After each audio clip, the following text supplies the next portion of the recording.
welcome to the second installment of Illegal Procedure. No, I think we're gonna keep TSAWS, the Scoots and Will show. Now, we should make something clear. We're gonna refer to it in acronym form in the future. Yeah. Is it TSAWS or TSAWS? I like both. I actually think that we're gonna go ahead and use both. Yeah, I think I'm gonna use it. Sometimes I'm gonna say TSAWS. Sometimes I'm gonna say TSAWS. It flows. It rolls off the tongue. I think it does. And alas, here we are. We've made a couple changes.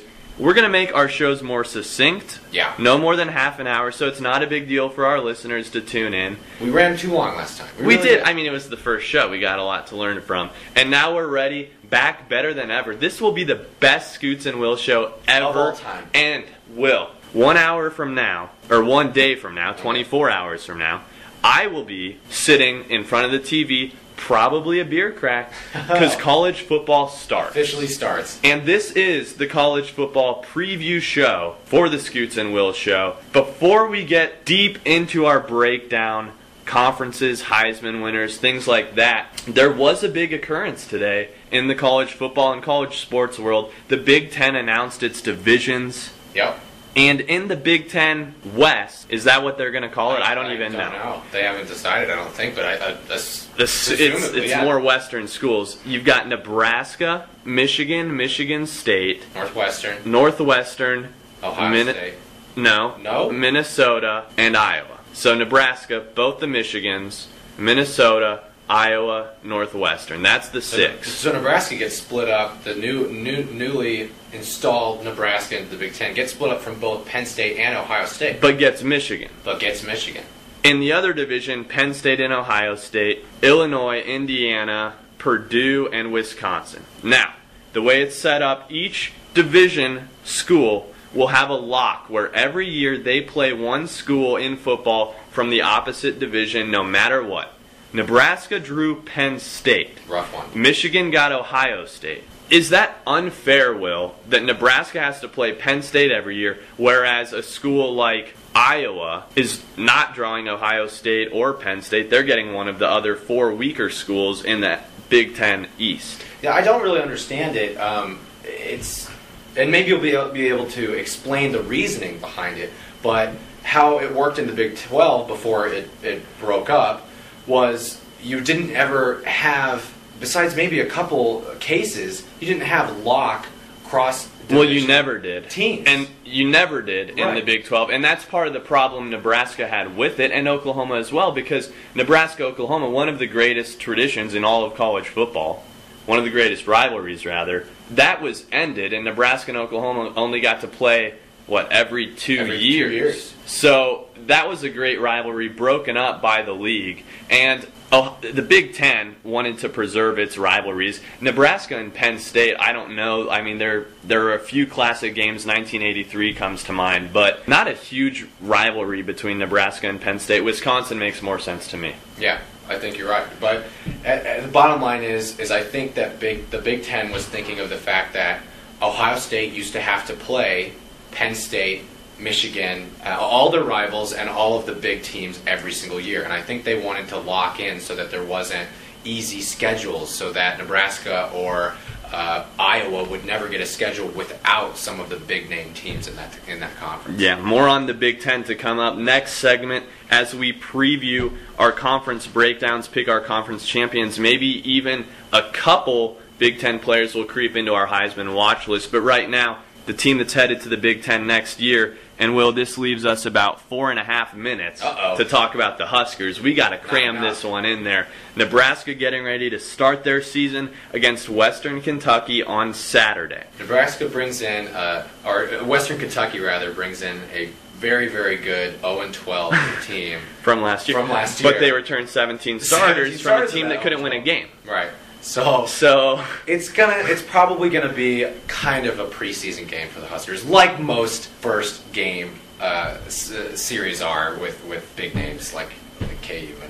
Exactly, and Western Kentucky is perfect for one Taylor Martinez, who sources indicate will be Nebraska's starting quarterback On a quest for a national championship, they name a redshirt freshman runner their starting quarterback. Will, how do you feel about Team Magic running Nebraska's offense? First of all, I like the nickname. I like the cockiness that comes with it. He's a workhorse. Is for everything that I've heard, he works his butt off. And the other things I've heard is that it sounds like each one of these three quarterbacks, Cody Green, Taylor Martinez, and Zach Lee, all bring to the table different qualities that kind of lay out to be almost equal quarterbacks.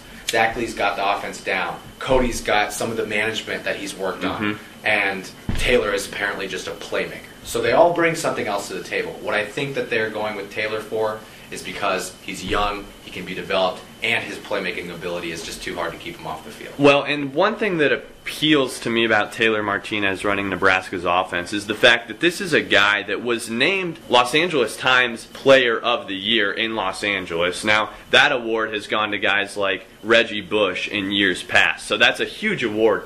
Didn't have a ton of offers. Some people wanted him as a defensive back. Nebraska said you can come and play quarterback, but everyone wrote him off that he was going to be a wide receiver type guy or a safety. He was hell-bent on playing quarterback in Nebraska, and look at him now, true redshirt freshman starting.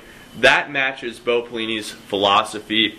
Hard work, hard-nosed people succeed in Bo Pelini's system. Speaking of hard work, Nebraska's defense has done a lot of it in the offseason. Can they be as good as last year's defense? Absolutely, and I've heard a lot of flack that they've gotten for this defense because they've lost Sue. They've lost Dillard, they've lost Asante, and they've lost O'Hanlon. That's four starters from a very, very and Barry Turner. And Barry Turner, a great, great defense. So a lot of people have presumed that, yes, Nebraska will be good. Bo Pelini's system is intact, but the defense is going to take a step back. If you follow Husker football enough and realize how good Crick really is on the inside, how far along Pierre Allen has come even from a year where he probably could have left for the NFL, it's easy. The secondary is going to be stout. You've got Prince Amukamara, who by many has been named the best corner in the country.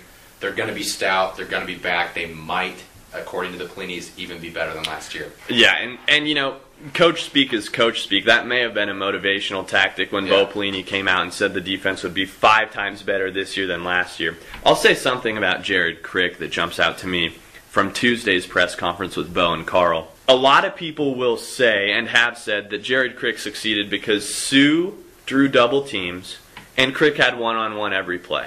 And for all I knew, that could be true. I knew Crick was a talent, one-on-one, very strong player, probably going to have to double team him no matter what. But Bo and Carl came out and said, you know, people say that Crick was what he was because of Sue, but show it to him on film that Sue was getting double teams and Crick was getting single teamed. Not one play all year did Bo and Carl say that they saw that on film last year. So that makes me feel a lot better about Crick. Nebraska's secondary is undeniable. Playmaker on offense other than Martinez this year, what do you think, Willie? I think it's going to be Rex Burkhead.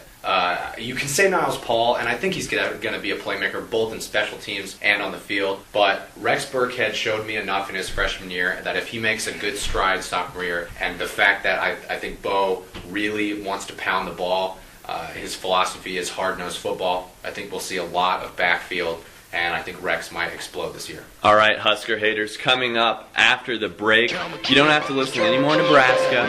We're talking National College Football. Scoots and Will Show, College Football Preview.